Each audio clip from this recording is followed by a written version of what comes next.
Bonsoir à toutes et à tous, bienvenue à cette nouvelle édition d'Information dont voici les titres.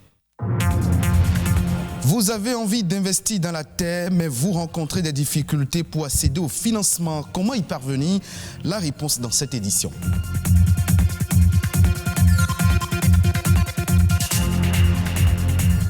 Les médias sociaux sont devenus en quelques années un outil indispensable à notre quotidien, présent dans notre vie sociale, et ils créent une dépendance chez les utilisateurs. On en parle dans ce journal.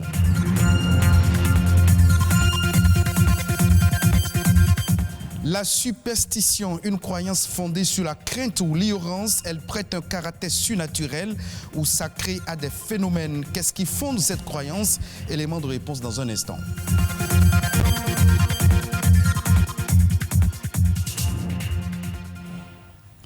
En République du Bénin, les jeunes constituent un capital humain très important pour booster la productivité dans le domaine agricole. Mais très souvent, l'accès au financement et à la terre leur cause d'énormes difficultés.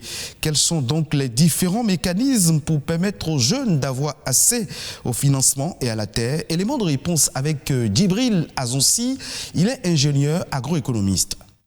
Pour ce qui concerne l'accès au financement, pour le secteur agricole, je dirais c'est une réalité seulement que ça varie d'un cas à un autre. Il y a 3 mécanismes d'accès au financement. Le tout premier, c'est beaucoup plus les subventions mises en place, soit par l'État, soit par le biais des projets-programmes qui sont pilotés par les partenaires au développement. Alors pour ce qui concerne ces subventions, c'est généralement soit sous forme de crédit équipement, de crédit intrant, de crédit semences et autres. Parfois même ça va jusqu'à de l'argent frais. Ça c'est le premier mécanisme de financement du secteur agricole. Le second mécanisme de financement du secteur agricole, je dirais c'est beaucoup plus des fonds de garantie qui sont mis en place, soit aussi par l'État, soit par les projets-programmes comme je l'ai dit tout à l'heure, mais auprès des structures de microfinance qui à leur tour mettent maintenant en place des crédits suivant la demande auprès des producteurs, auprès des coopératives et autres. Le dernier cas, c'est des crédits qui sont négociés directement entre les producteurs et les structures de microfinance. Pour ce qui est de l'accès aux terres des jeunes pour le développement de leur activité, je dirais que c'est un peu mitigé. C'est un peu mitigé, c'est souvent pas facile. En tout cas, pour ce qui est de l'écho que nous avons du terrain, les gens ont toujours eu certaine réticence à mettre la terre à la disposition des jeunes parce qu'ils se disent, bon, les jeunes n'ont pas assez de garanties, les jeunes ont ci, les jeunes ont ça. C'est vrai dans une certaine mesure, mais je crois qu'il va falloir qu'on dépasse ces préjugés, qu'on dépasse cette manière de voir les choses et qu'on fasse désormais confiance aux jeunes parce que qu'on le veuille ou non, les années à venir, c'est beaucoup plus eux qui sont les adultes de demain. Donc moi je préconise beaucoup plus qu'on puisse mettre en place un cadre, genre pour les encadrer un peu dans tout ce qui se fera, puisque l'avenir doit se construire avec eux et non sans eux. Tous les acteurs qui interviennent dans le secteur agricole n'auront pas d'autre choix que de composer avec les jeunes. Donc l'accès à la terre pour ces jeunes doit être facilité pour que demain tout le monde puisse en jouir. Je le disais dans les titres, les réseaux sociaux sont bien plus qu'un média de communication. Aujourd'hui, 3,2 milliards d'êtres humains sont connectés à Internet. Les réseaux sociaux représentent non seulement un nid d'opportunités, mais aussi une source de monétisation. Seulement, les internautes développent de plus en plus une addiction qui influence leur quotidien. Et plusieurs conséquences découlent de cette dépendance vis-à-vis des réseaux sociaux. Plus de précisions dans ce reportage. L'addiction fait souvent penser à la drogue ou à l'alcool. Mais de plus en plus, on entend parler de dépendance aux réseaux sociaux. Qu'ils soient sur invitation, réservés aux professionnels ou ouverts à tous, les réseaux sociaux prennent de plus en plus de place dans notre vie. Ils s'imposent comme outil de communication et de changement. Influencer, bloguer ou youtuber sont les termes les plus utilisés. Le blogueur, c'est celui-là qui crée des articles sur Internet. C'est donc un internaute qui écrit des textes, qui les partage, qui les diffuse, qui emmène peut-être des gens à découvrir un environnement, un coin, un village ou quoi que ce soit. Et le youtubeur, c'est également un internaute, mais lui qui crée des vidéos sur YouTube, il les partage, qui est une source de monétisation pour lui. L'influenceur, c'est cette personne-là qui est bien présente sur les réseaux sociaux et qui, de par sa personnalité, de par son statut, on va dire ça, influence les habitudes des uns et des autres et qui peut bien évidemment être porteur de l'image d'une marque. Ok.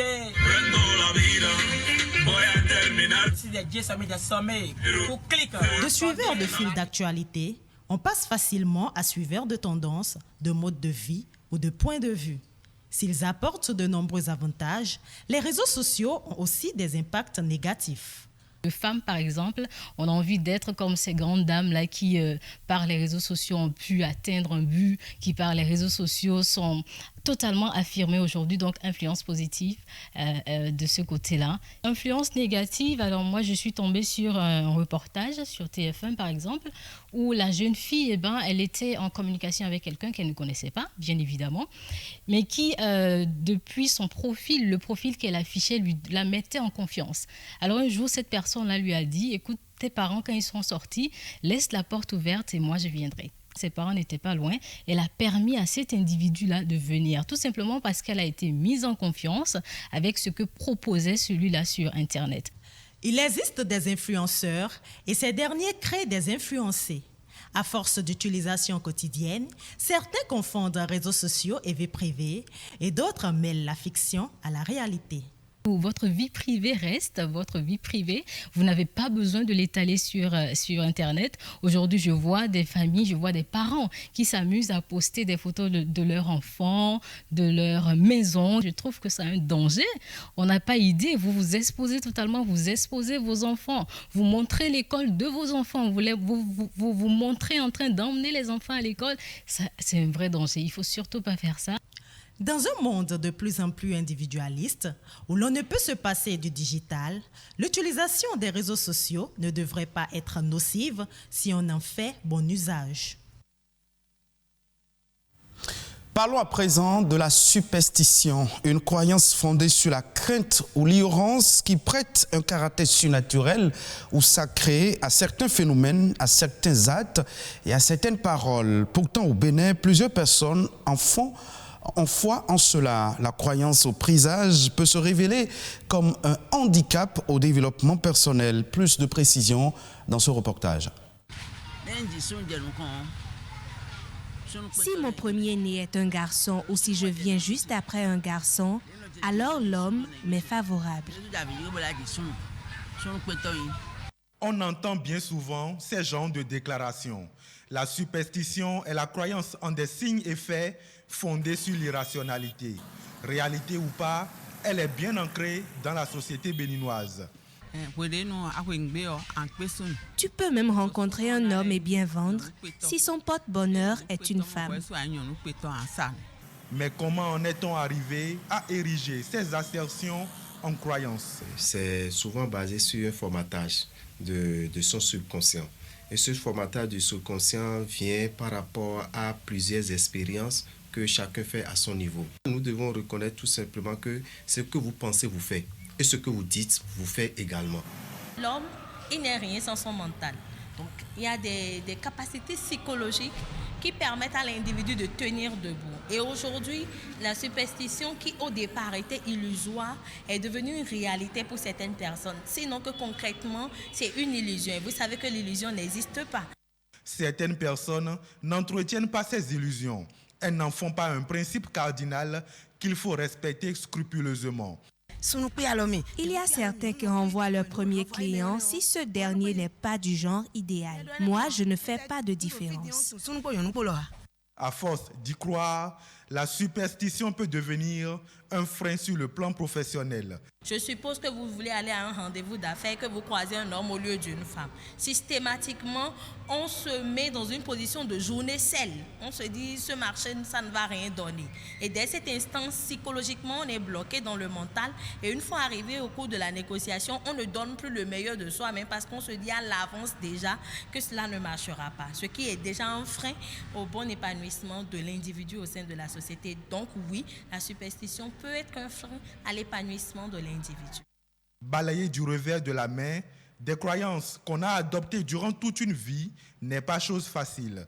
Pour cela, chacun y va de sa proposition. C'est une phrase très simple. Chaque jour de ma vie, je vais de mieux en mieux.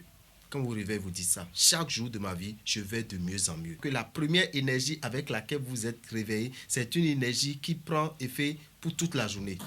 Certes, certaines personnes sont habituées déjà aux superstitions, on ne peut pas le leur refuser, mais je leur demanderai de faire l'effort de s'en départir à des moments donnés pour voir ce que leur réserve réellement la nature en cette journée qu'ils veulent vivre. Et eux-mêmes, ils pourront décider s'il faut continuer à y croire ou s'il faut raccrocher. Croire ou ne pas croire, le choix revient à chacun de conduire sa destinée comme il le souhaite. L'actualité au plan national, c'est également la nation en bref et en images, un condensé succinct des faits importants de l'actualité nationale. C'est une présentation de Amandine Anyambosso.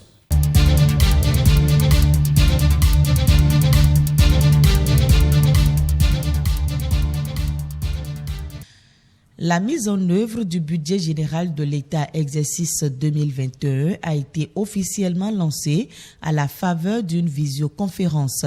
L'interdiction de l'utilisation des fonds publics pour financer les missions d'élaboration des comptes de gestion et les missions d'installation des logiciels y afférents, l'imputation pour compter de l'année 2021 des charges locatives des baux administratifs sur le budget des services bénéficiaires, l'encadrement du processus d'élaboration de la cartographie des risques par les ministères sectoriels, l'obligation de recours à l'avis préalable de la Direction générale du budget avant le bénéfice d'avantages complémentaires figurent en bonne place parmi les instructions et modalités de la mise en œuvre du budget de l'État exercice 2021. Il a également été rappelé que la consommation des crédits du budget gestion 2021 devra suivre les mêmes repères qu'en 2020.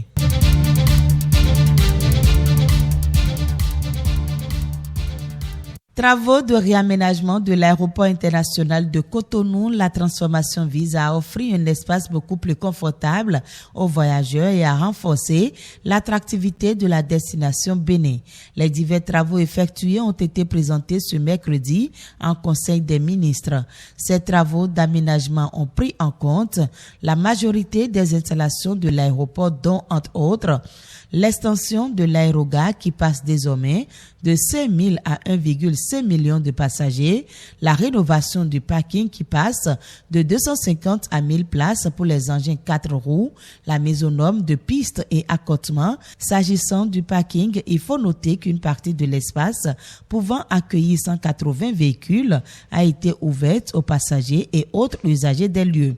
Le fonctionnement de cet espace leur permet ainsi d'accéder à l'aéroport en toute quiétude.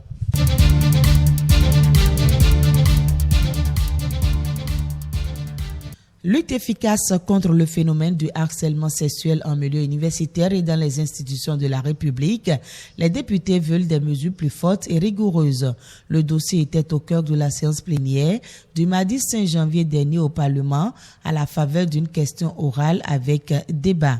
Selon la ministre de l'Enseignement supérieur, des actions de sensibilisation sont régulièrement menées pour attirer l'attention des acteurs du monde universitaire, surtout les étudiantes, sur l'existence du phénomène, ses manifestations et les comportements à avoir pour l'éviter. En plus des actions de sensibilisation et de prévention, il est prévu des mesures disciplinaires contre les auteurs des cas dénoncés et avérés. Les députés ont estimé que ces mesures de riposte sont encore insuffisantes par rapport aux conséquences de ce phénomène sur l'avenir de l'étudiante harcelée, souvent sans force face à l'enseignant qui se dit parfois maître de sa matière.